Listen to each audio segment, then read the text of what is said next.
दोस्तों आज बात करेंगे पीटीई पे कनाडा स्टडी वीजा कैसे ले सकते हैं। बहुत सारे स्टूडेंट हैं, अलग अलग माध्यम के राही हमें मैसेज करते हैं, क्वेरीज ड्रॉप करते हैं। हमने पीटीई की हुई है कि हमें वीजा मिलेगा नहीं मिलेगा, पीटीई का इतना स्कोर है। एक बात स्टूडेंट को समझनी पड़ेगी, अकेली पीटीई आपको वीजा नहीं दिलवा सकती। पीटीई या आइल्स, आपने अकेला आइल्स किया, आइल्स का स्कोर ला दिया, वीजा अप्लाई करोगे, आपको वीजा नहीं मिलेगा। वीजा प्राप्त करने के लिए अलग अलग फैक्टर्स मैटर करते हैं। 5 से 6 बातों का आपको ध्यान रखना होगा और पीटी उनमें से एक है।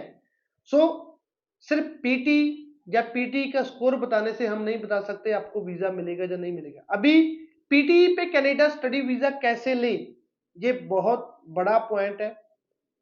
इसको समझना चाहे तो हमें 2 घंटे तक का भी मैं लेक्चर दे दूं, आपको नहीं समझ में आएगा। अगर समझना चाहो तो 30 सेकंड में भी आप समझ सकते हो, क्योंकि पीटीई पे आप नॉन एसटीएस कैटेगरी में एलिजिबल हो गए। अभी 2 कैटेगरी है, पहली एसटीएस कैटेगरी जिसको स्टूडेंट डायरेक्ट स्ट्रीम बोलते हैं, दूसरी नॉन स्टूडेंट डायरेक्ट स्ट्रीम यानी नॉन एसटीएस।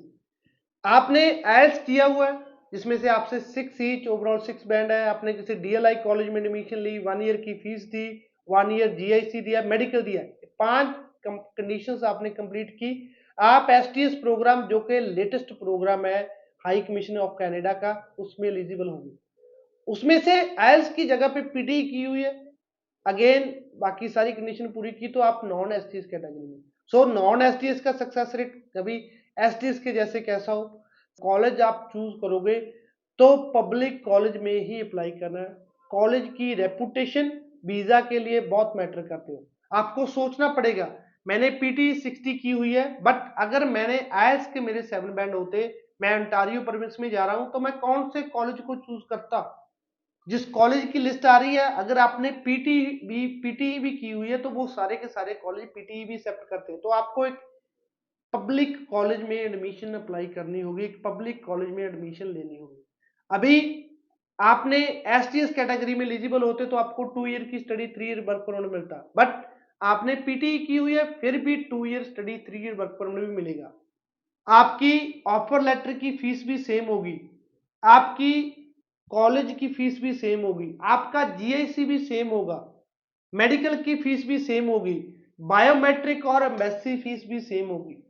सो एक एसटीएस कैटेगरी, एक नॉन एसटीएस कैटेगरी, एक के आइल्स में 7 बैंड, एक का पीटी में 60 स्कोर, कॉलेज भी सेम हो गया, प्रोग्राम भी सेम हो गए, फीसेस भी सेम होगी। तो फर्क कहां पे है? क्यों गवर्नमेंट को एक एसटीएस कैटेगरी बनानी पड़ी? क्यों आपको बोला जा रहा है कि आप पीटीए तो नॉन एसटीएस कैटेगरी में? फर्क तो कोई है नहीं। फर्क देखे तो बहुत ज्यादा है। पीटी नॉन एसटीएस कैटेगरी है, नॉन एसटीएस कैटेगरी में प्रूफ ऑफ फाइनेंशियल सपोर्ट बहुत मैटर करता है। एस आपने किया हुआ है, एसटीएस कैटेगरी में है, सिर्फ 1 साल की फीस और जीआईसी भी डाल के आप वीजा अप्लाई करोगे तो बाय लॉ आप एलिजिबल हो। बट नॉन एसटीएस कैटेगरी में डॉक्यूमेंटेशन का बहुत बड़ा रोल है। एसटीएस कैटेगरी बनाने का मतलब ये है कि लेस डॉक्यूमेंटेशन, कम से कम डॉक्यूमेंट दो, जल्दी से जल्दी हम आपका एप्लीकेशन प्रोसेस करेंगे। बट नो डाउट लॉकडाउन के बाद एसटीएस में भी फंड्स का बड़ा रोल रहा, बट नॉन एसटीएस कैटेगरी में तो है ही है। यही फर्क है। पीटी के बाद कॉलेज कोर्स फीसेस आप सेम कर सकते हो as per IELTS student, but जब आपको हाई कमीशन में अप्लाई करना है, आपने कॉलेज का ऑफर भी अप्लाई कर दिया, फीस पे कर दी, फीस एक्सेप्ट आ गई, जीआईसी पे कर दिया, जीआईसी बैलेंस सर्टिफिकेट आ गया, मेडिकल आपने अपना करवा लिया, डॉक्यूमेंट आपने अपने प्रिपेयर कर लिए, हाई कमीशन की फीस आपने रेडी कर ली, बट जब आप वीजा के लिए अप्लाई करोगे तो एक अलग से चेकलिस्ट बनेगी जिसको बोला जाता है प्रूफ ऑफ फाइनेंशियल सपोर्ट। अभी प्रूफ ऑफ फाइनेंशियल सपोर्ट में सिर्फ फंड्स नहीं आते। बहुत सारे पीटी वाले स्टूडेंट को कंफ्यूजन है भी सिर्फ फंड शो करके हम वीजा ले लेंगे, नहीं। प्रूफ ऑफ फाइनेंशियल सपोर्ट का मतलब है source of income and proof of funds. इसमें 2 फैक्टर हैं, दोनों इक्वली मैटर करते हैं प्रोफाइल के लिए। अभी आपने फंड्स 25 लाख के शो कर दिए, बट आपकी इनकम 3 लाख की है। कोई पेरेंट्स हैं जिसके 3 बच्चे हैं, तीनों स्टूडेंट हैं और उनकी इनकम है 5 लाख रुपया, फंड शो कर रहे हैं 25 लाख के। वीजा ऑफिसर क्या देखेगा? इन्होंने 5 लाख एक साल में कमाते हैं और उस पर 3 बच्चे हैं, तीनों स्टडी करते हैं, तीनों की फीस भी पे करनी होगी।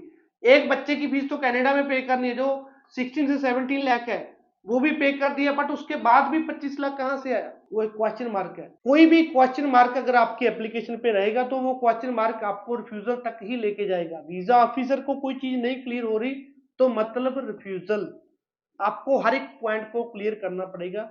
उसके लिए आपकी प्रेजेंटेशन बहुत मैटर करती है। सो जितने फंड्स आप शो कर रहे हो उतनी इनकम भी आपके पेरेंट्स की होनी चाहिए। आपके पेरेंट्स की नहीं है तो आपके किसी बहन भाई की होनी चाहिए, आपके ग्रैंड पेरेंट्स की होनी चाहिए, किसी चाचा मामा ताया की आप जो स्पॉन्सर है वो ले सकते हो। करना क्या है, उनकी इनकम के डॉक्यूमेंट लगाने हैं और उनका सपोर्ट एफिडेविट, एक डिक्लेरेशन भी मेरा ये स्टूडेंट जा रहा है, मेरा इसके साथ यार रिलेशन है, अगर इसको कभी फाइनेंशियल सपोर्ट की जरूरत पड़ती है तो मैं अवेलेबल हूँ, डॉक्यूमेंट देने पड़ते हैं। जितने फंड्स आपको शो कर रहे हो उतनी इनकम के प्रूफ भी आपको लगाने पड़ेंगे, फिर ही वीजा चांसेस इंक्रीज होते हैं। एक गुड प्रेजेंटेशन ही आपको वीजा तक लेके जाती है, एक बैड प्रेजेंटेशन आपको रिफ्यूजल तक लेके जाती है। और बैड प्रेजेंटेशन मतलब कंफ्यूजन, वीजा ऑफिसर को कोई भी कंफ्यूजन आपकी एप्लीकेशन में रहेगी तो। सो हमेशा ध्यान रखना, छोटी से छोटी बात भी आपको वीजा दिला सकती है और आपका वीजा रिफ्यूज कर सकती है। सिर्फ जो ध्यान देना है वो एक स्ट्रॉन्ग प्रेजेंटेशन पे, किसी की बातों में नहीं आना। इतनी नॉलेज तो स्टूडेंट को खुद भी होती है, आप जिस कॉलेज में अप्लाई कर रहे हो उसकी रैंकिंग क्या है, उसकी रेपुटेशन क्या है, आप जिस प्रोग्राम में अप्लाई कर रहे हो क्या वो प्रोग्राम आपकी प्रीवियस एजुकेशन से रेलेवेंट है, अगर आपने जॉब एक्सपीरियंस किया, आपकी जॉब है, तो क्या वो प्रोग्राम आपकी जॉब के रेलेवेंट है, क्यों आपका जाना जरूरी है, आपकी एसओपी खुद रीड करो, खुद बनाओ जितना हो सकता है। एक जेन्युइन लगनी चाहिए सामने वाले बंदे को कि एक जेन्युइन रीजन है। अभी आपकी कंसल्टेंसी अगर एसओपी बनाएगी तो उसके पास 10 20 30 फॉर्मेट हो गए, वो उनको रिपीट करेंगे, खुद अपना दिमाग लाओगे तो एक्स्ट्रा कुछ ना कुछ आप ऐड करोगे। तो छोटी से छोटी चीजों का ध्यान रखना चाहिए, इनकम कितनी है, फंड्स कितने हैं, मैनेजमेंट एक स्ट्रांग होनी चाहिए, तभी आपके वीजा चांसेस अच्छे रहेंगे पीटी पे, यानी नॉन एसटीएस प्रोग्राम में। धन्यवाद।